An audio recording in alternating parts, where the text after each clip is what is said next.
Om Jnana Timirandasya Jnananjana Shalakaya Chakshur Inmilitan Yena Tasmai Sri Gurave Namaha. Nama Om Vishnu Padaya Krishna Preshtaya Bhutale Srimate Bhaktivedanta Swamin Iti Namane. Namaste Saraswati Deve Gauravani Pracharane Nirvishesha Shunyavadi Paschatya Deshatarane Trinadapi Sunichena Taradi Vasahishnuna Manina Manadena Kirtaniya Sadahari. Hare Nama Hare Namaiva Kevalam Kalau Nastyeva Gatir Anyata. Shri Krishna Chaitanya Prabhu Nityananda Sri Advaita Gadadhar Sri Vasari Gaur Bhakta Vrinda. Hare Krishna Krishna Krishna Hare Hare Hare Rama Rama Rama Hare Hare. Please indicate by showing your hands if everything sounds good. Okay, let us now start our chapter. Today we are doing chapter 16, entitled Divine and Demoniac Natures. As it says here, those who possess demoniac qualities and who live whimsically without following the regulations of Scripture attain lower births and further material bondage. But those who possess divine qualities and regulated lives, abiding by scriptural authority, gradually attain spiritual perfection. Om Namo Bhagavate Vasudevaya. Om Namo Bhagavate Vasudevaya. Om Namo Bhagavate Vasudevaya. Text 1 through 3.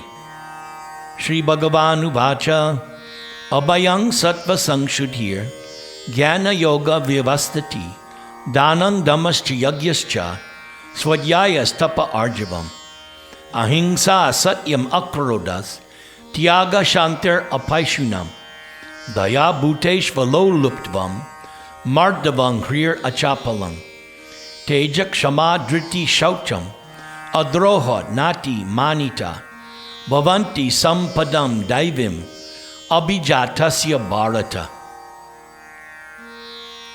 The Supreme Personality of Godhead said, fearlessness, purification of one's existence, cultivation of spiritual knowledge, charity, self-control, performance of sacrifice, study of the Vedas, austerity, simplicity, nonviolence, truthfulness, freedom from anger, renunciation, tranquility, aversion to fault-finding, compassion for all living entities, freedom from covetousness, gentleness, modesty, steady determination, vigor, forgiveness, fortitude, cleanliness, and freedom from envy and from the passion for honor. These transcendental qualities, O son of Bharat, belong to godly men endowed with divine nature. So here in these verses, Krishna has pointed out 26 qualities of those who are with divine nature. And now that I think of it, if any questions arise during the class, please put them in the chat box and we'll deal with it after the class. So as questions arise, please write it in the chat box. So Prabhupada spent the purport explaining the 26 qualities. Now verse 4. Dambo darpa bimanascha proda parushyam evacha agyanang chabijatasya partha sampadam asurim. Pride, arrogance, conceit, anger, harshness, and ignorance. These qualities belong to those of demoniac nature, O son of Pritha. and look at the purport. What's the first thing Prabhupada says? In this verse, the royal road to hell is described. So that's very significant. The first item, pride. In the English culture, the American culture, Western culture, they have something called pride comes before the fall. So Lord Chaitanya advises us always to think oneself meek and humble, and that is the guaranteed way to make spiritual advancement. Always think oneself meek and humble. Text 5. Daivi sampad vimokshaya nibandhaya surim mata ma sutya sampadang daivim abhijatosi pandava. The transcendental qualities are conducive to liberation, where the demoniac qualities make for bondage. So bondage means remaining within the cycle of repeated birth and death.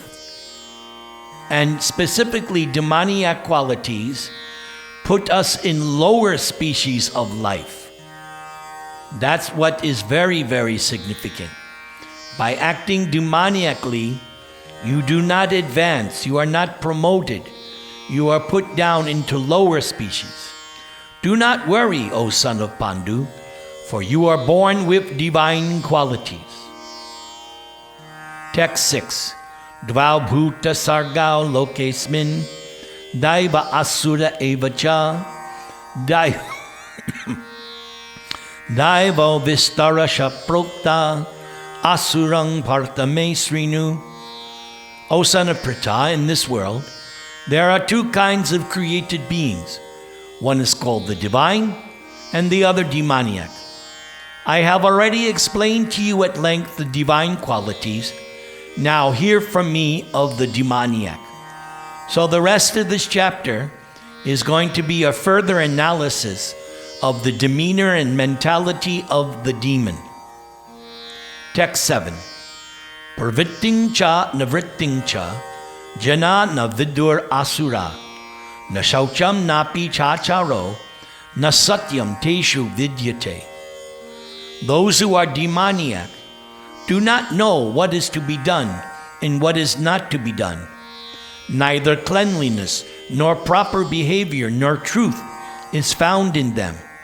So when it says here what is to be done and what is not to be done, that is according to the scriptural rules and regulations, as Prabhupada mentions in the first sentence of the paragraph. That's the only way we know what is to be done and what is not to be done. We cannot make up our own laws. Just as there's a driving code.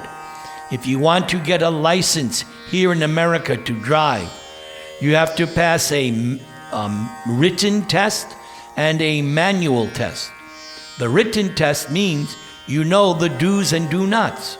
You cannot make up your own laws of driving.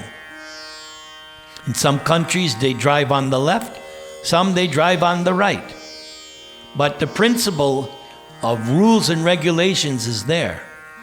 So what is to be done and what is not to be done, that is only ascertained by studying the scriptures. Prabhupada mentioned in his introduction that Bhagavad-gita is the best book because it is a summary of all the Vedic literatures. We don't have time to read all the volumes, 108 Upanishads, 18 Puranas, Itihasas. So, since we don't have much time, Prabhupada says Bhagavad-gita is the one book which will give you the gist, the essence of all Vedic knowledge. So just by studying and learning Bhagavad-gita, you will know what is to be done and what is not to be done, and you won't be a demon, you'll be a devotee. Asatyang apratishtankte jagad ahur anishwaram aparaspara sambhutam kim anyat kama haitukam. They say that this world is unreal, with no foundation, no God in control. They say it is produced of sex desire and has no other cause than lust. Etam drishtim avashtabya nashtatmanolpa buddhaya pravavant yugra karmana kshayaya jagato hita.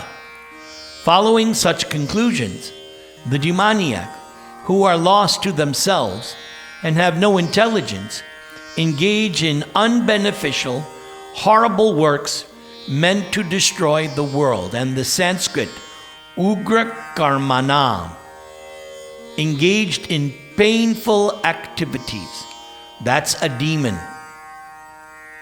And when it says here they have no intelligence, obviously, great demons like Kamsa, Hiranyakashipu, Ravana, they had material intelligence. So the inference here, the reading here is when Krishna says they have no intelligence, they have no spiritual intelligence. It's all based on the body and the mind and the senses. That is the demon, totally in the bodily material concept of life. But according to what we have learned in Bhagavad-gita already, real intelligence is to know the distinction between matter and spirit and the controller of both. That is real intelligence, as we have learned in Bhagavad-gita. Becoming expert more and more in the material energy is not a sign of intelligence. The material world is sometimes compared to a prison. So if I make intelligent plans to remain within the prison, that's not intelligence. Real intelligence is how to get out of the prison life of material existence. Liberation, that's real intelligence.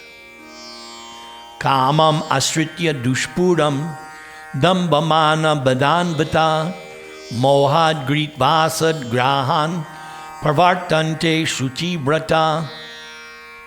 Taking shelter of insatiable lust and absorbed in the conceit of pride and false prestige, the demoniac, thus illusioned, are always sworn to unclean work, attracted by the impermanent. This is so logical. Insatiable lust. We learned that in chapter 3. Dushparain analena cha.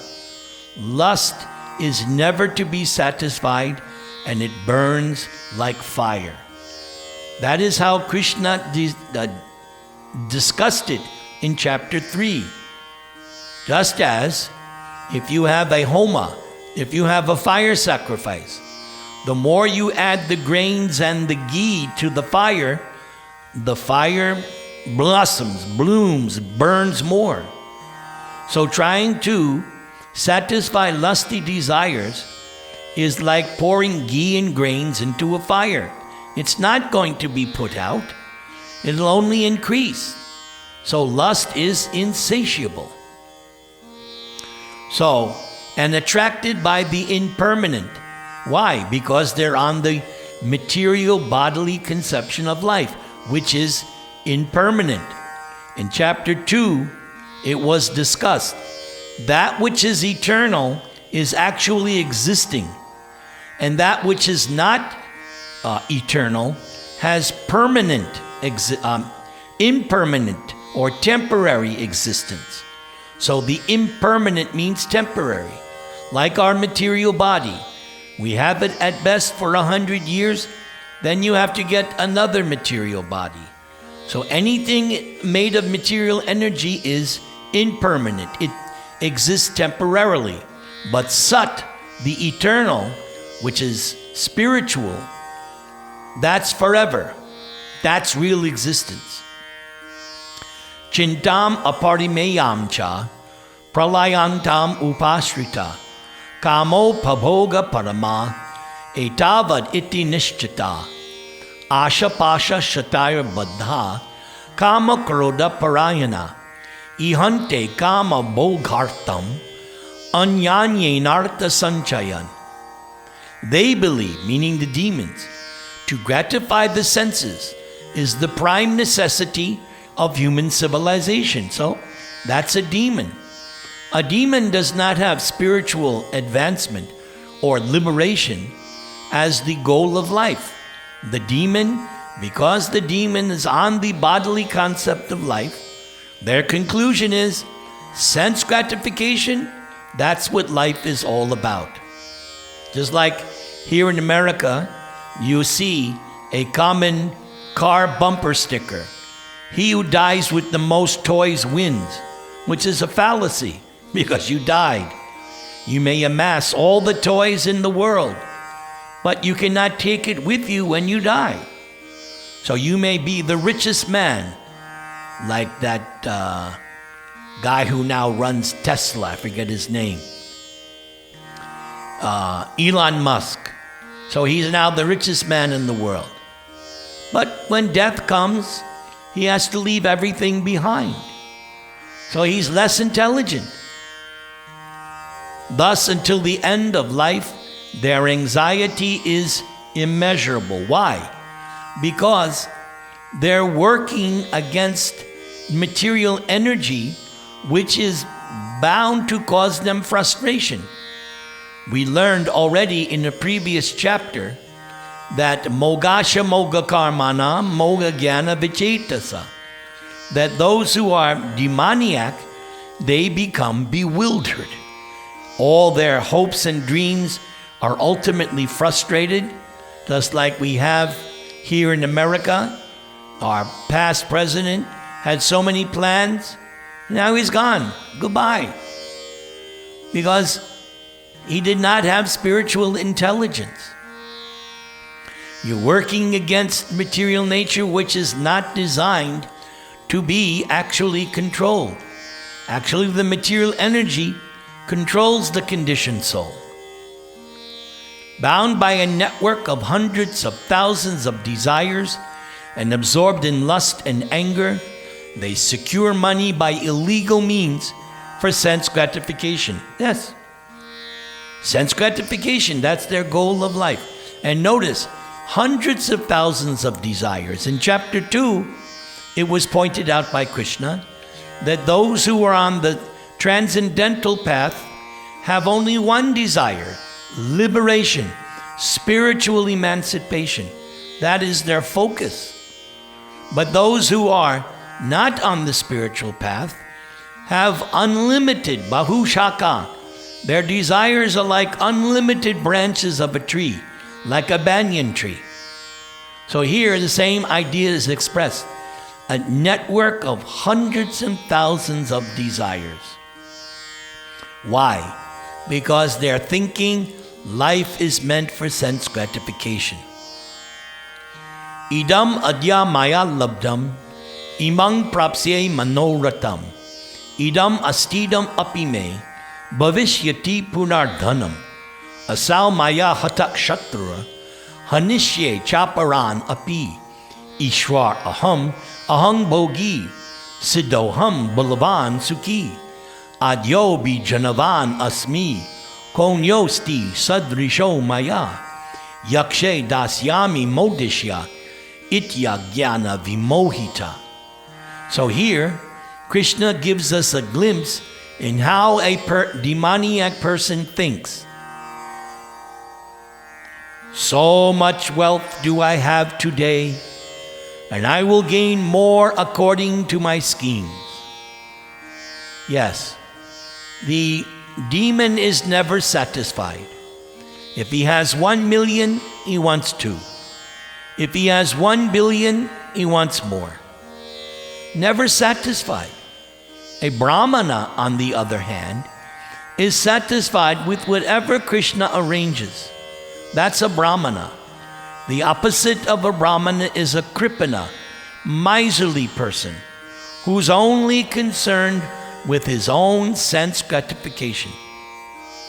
So much is mine now, and it will increase in the future more and more.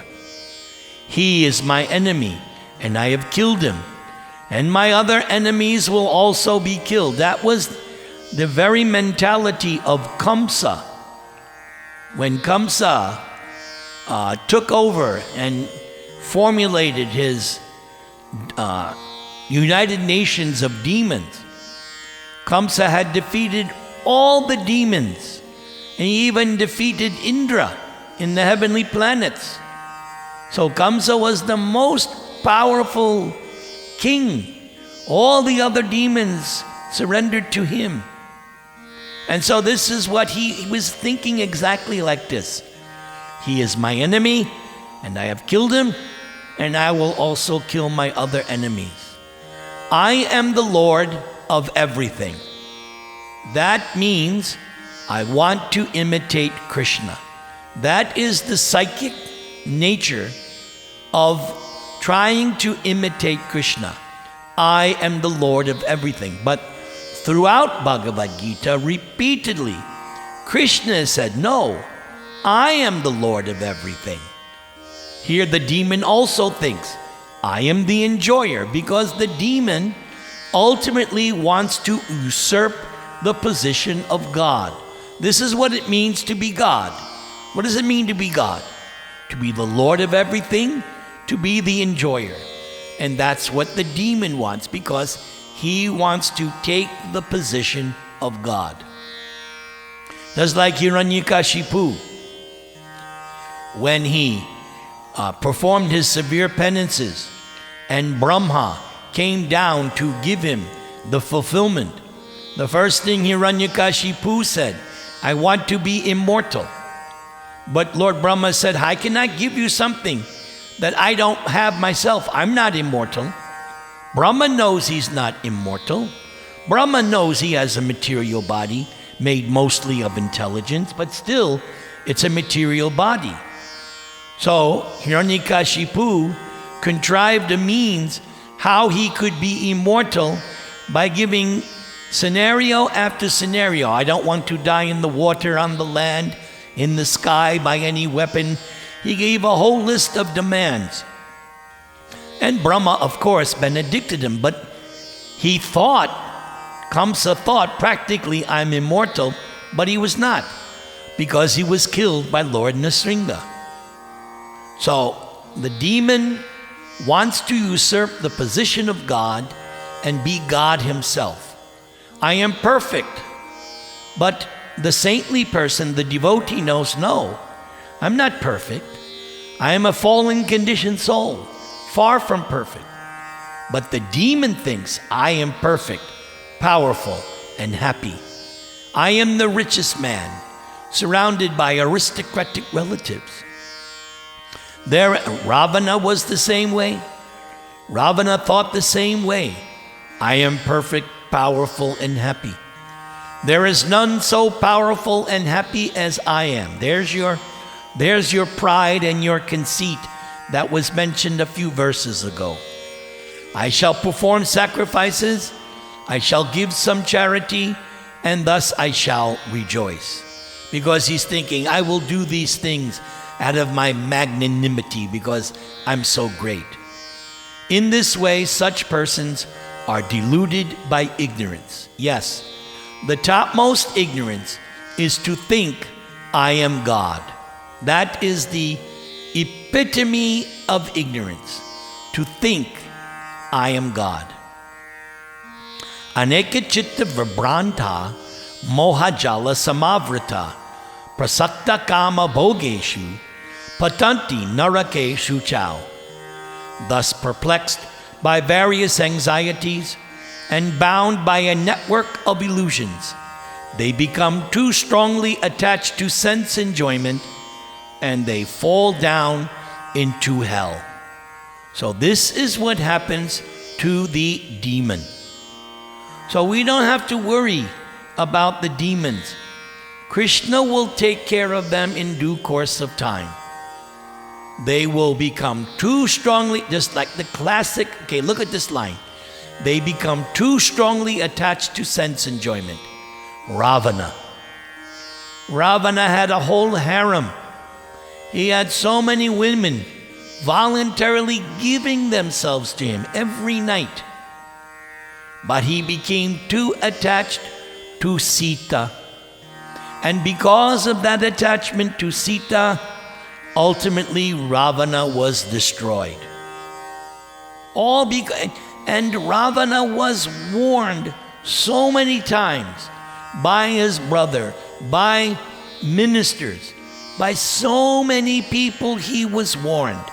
But because of that attachment, he wanted to enjoy Sita because he had never met anyone as beautiful as Sita. Even his primary queen, Mandodari, who was very faithful and chaste to him, still that attraction to Sita, that's what did him in. And he was warned. He was warned.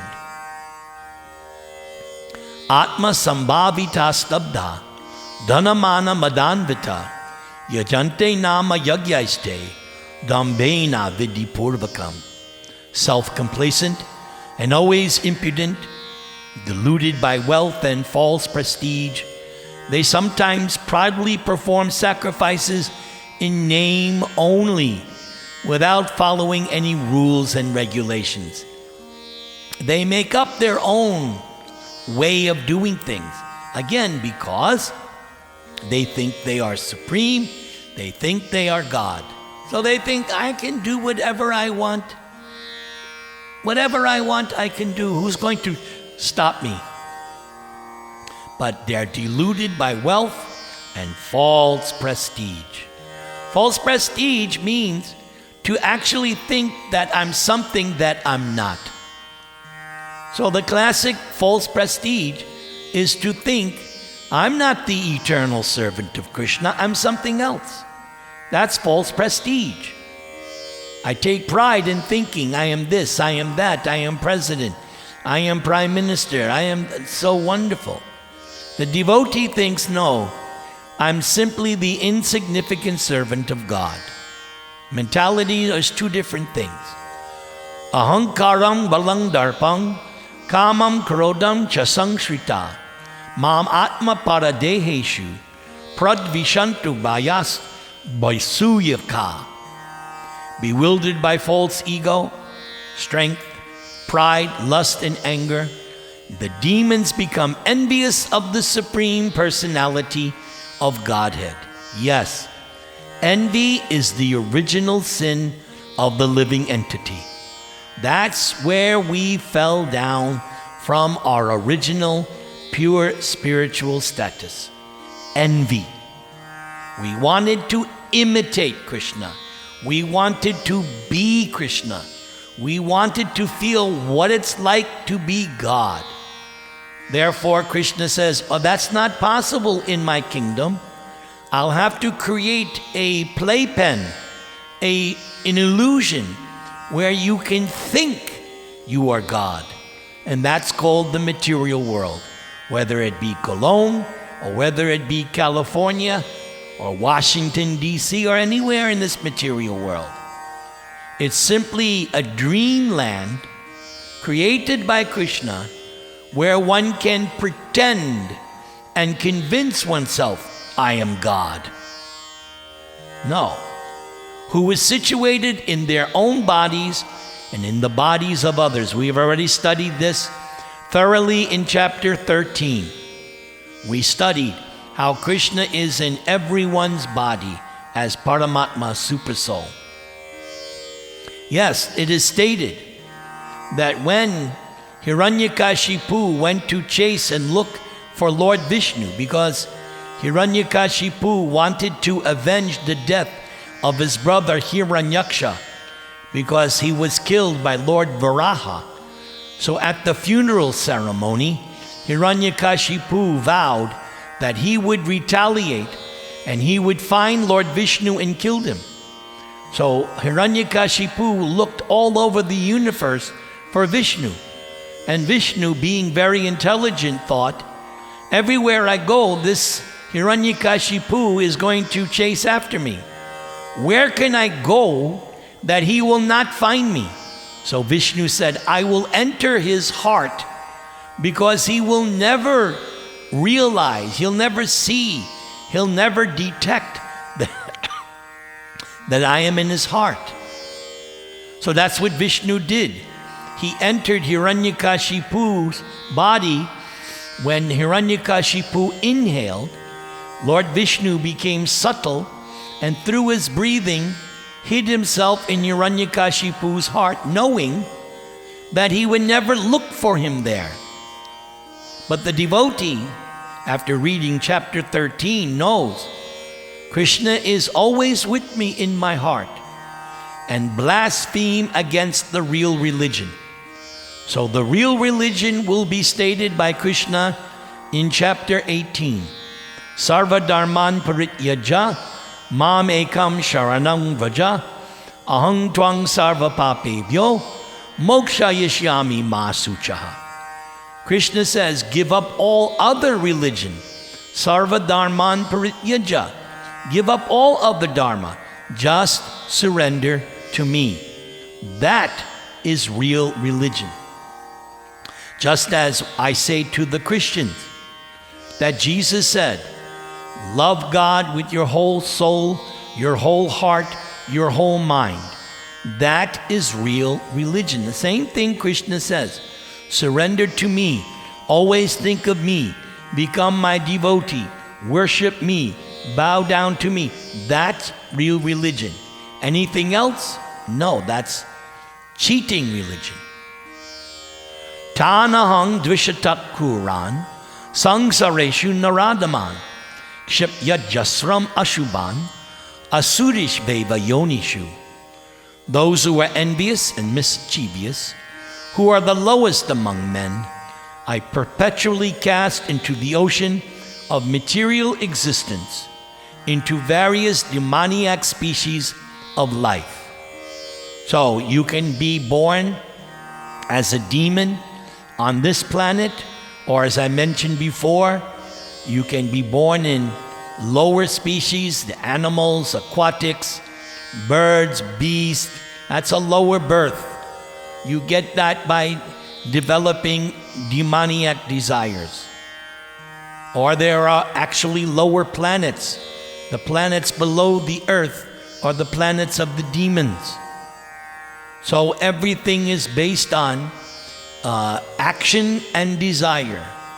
We are creating our next birth by our desires and our choices. So Krishna says, I oblige them. They don't want me.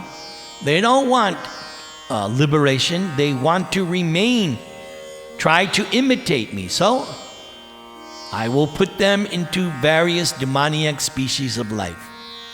Asuring yonam apana muda janmani janmani mam aprapyaiva kaunteya tato yantya damang gatim. Attaining repeated birth among the species of demoniac life, O son of Kunti, such persons can never approach me. Gradually they sink down to the most abominable type of existence. So that's what I was talking about. Animal, aquatic, bird, reptile, insect, lower and lower. Now, of course, what's not mentioned here, but we know from the teachings of the Bhagavatam, that even if one is born into a demon, eventually, one will be born as a human being at some point. Now, as a human being, that demon will be given a chance to rectify. And the only way a demon can be given a chance is if he comes in contact with a devotee. That's why those who are preachers, those who go out of their way to approach the fallen conditioned souls, are the most magnanimous individuals. That is real magnanimity, because unless a demon gets somehow touched or affected by coming in contact with the pure-hearted devotee, there is no hope for the demon.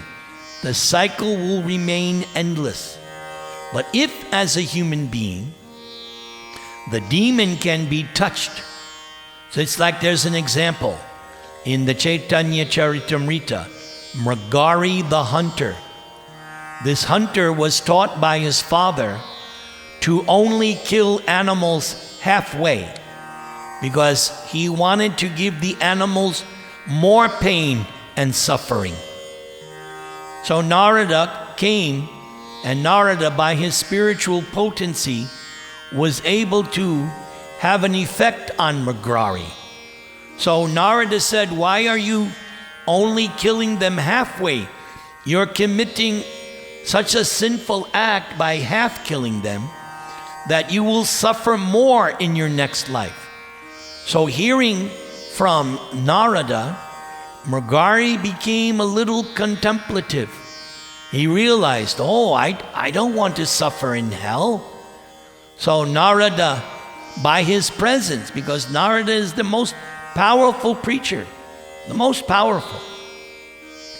So Narada was, by his presence, by his consciousness, he was able to convince Mrigarhi to give up the life of a hunter.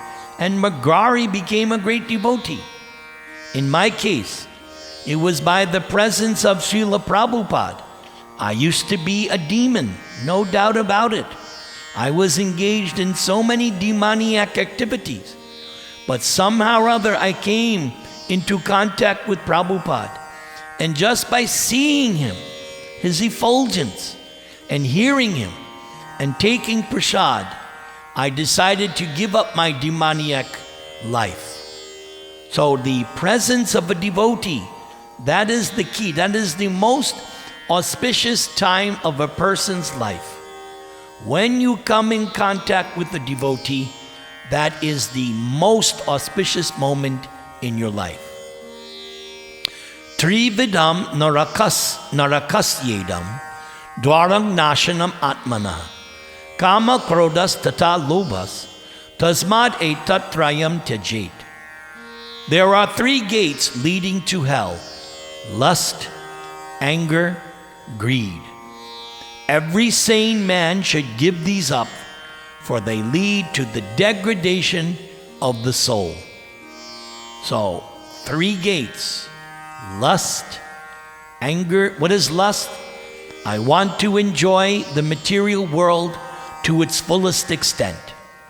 But as we already learned, and I mentioned already, lust is never to be satiated, and it burns like fire. Therefore, it was also mentioned in chapter 2.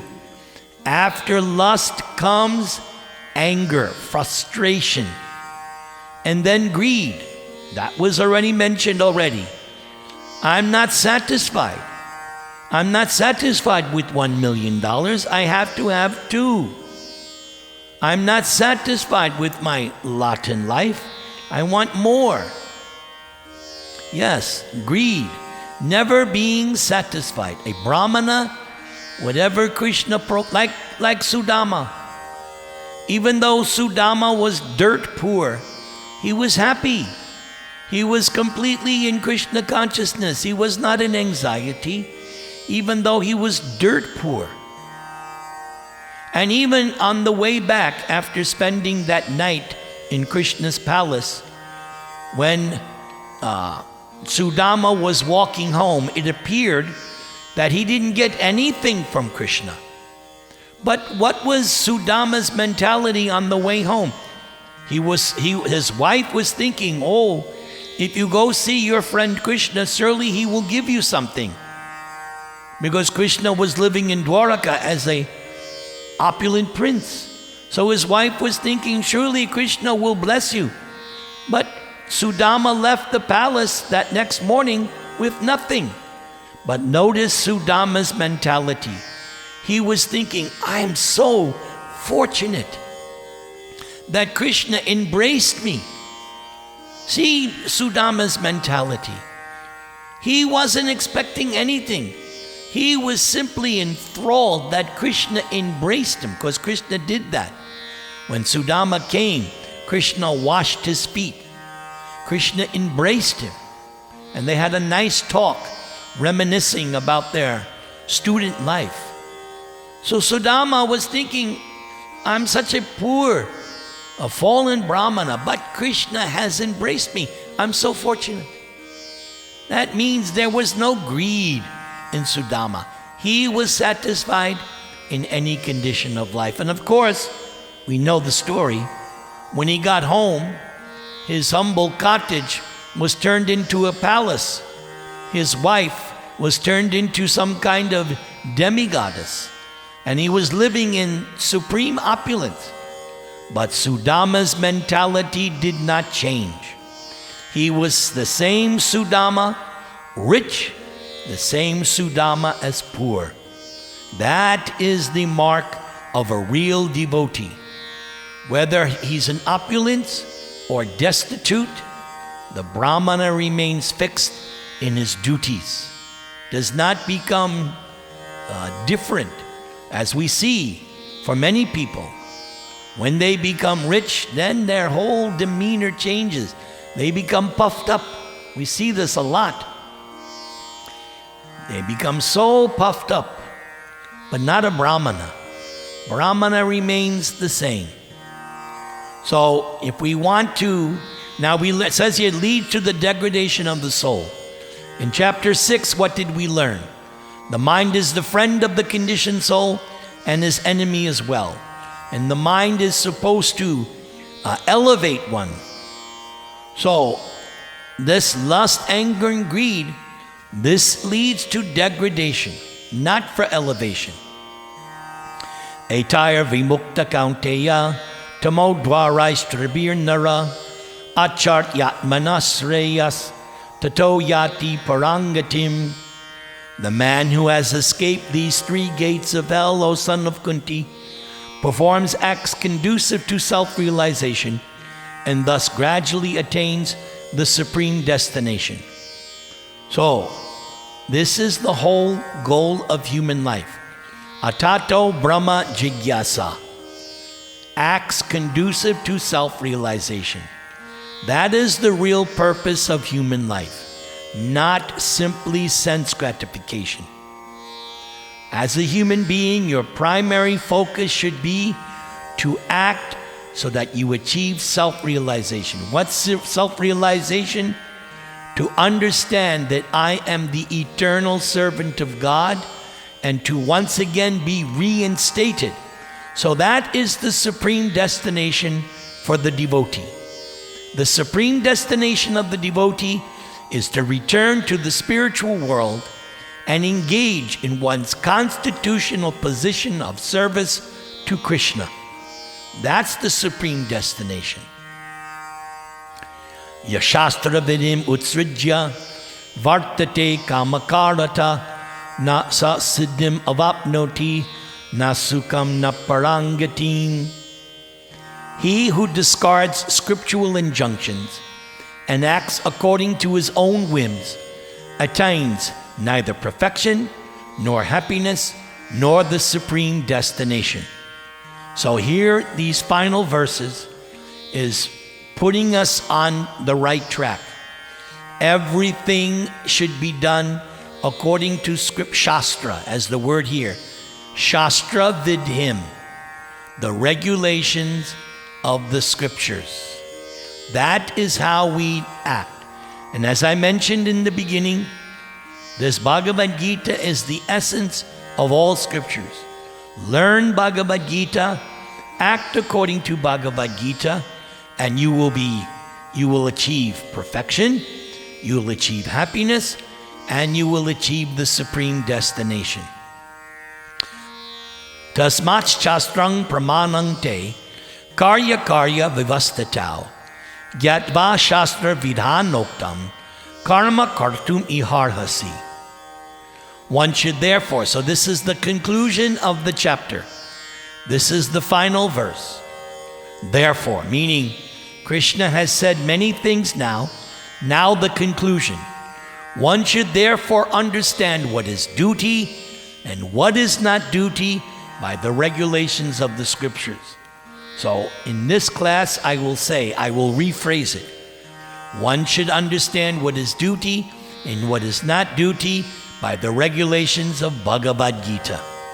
Knowing such rules and regulations, one should act so that he or she may gradually be elevated. Yes, in chapter 6 we learned this verse.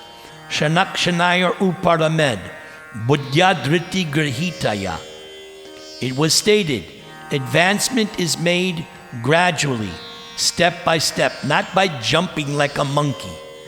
you make gradual step-by-step progress. So usually every chapter, the final chapter is like a summary.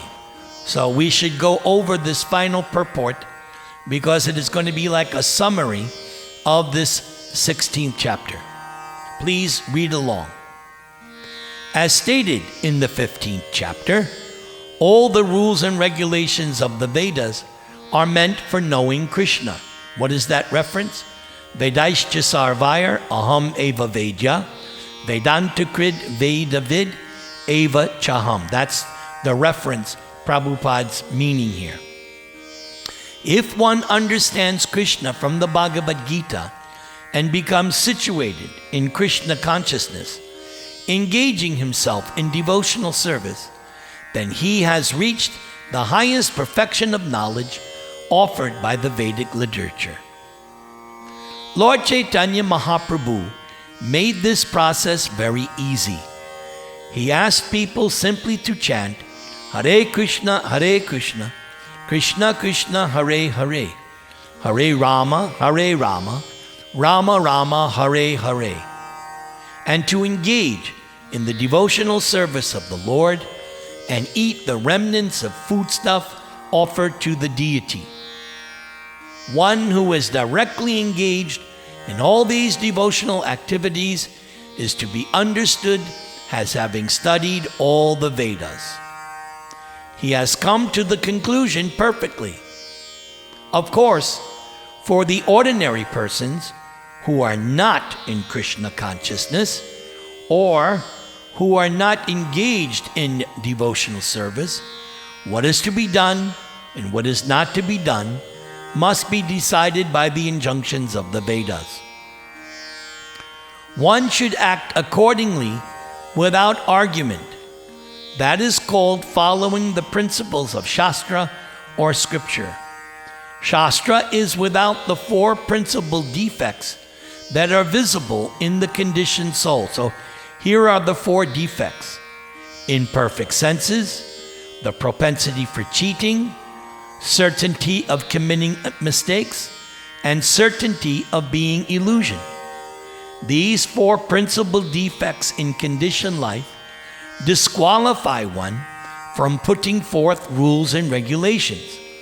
Therefore, the rules and regulations as described in the Shastra, being above these defects, are accepted without alteration by all great saints, acharyas, and great souls.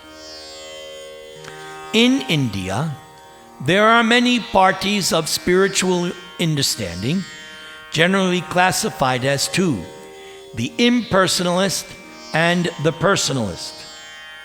Both of them, however, lead their lives according to the principles of the Vedas.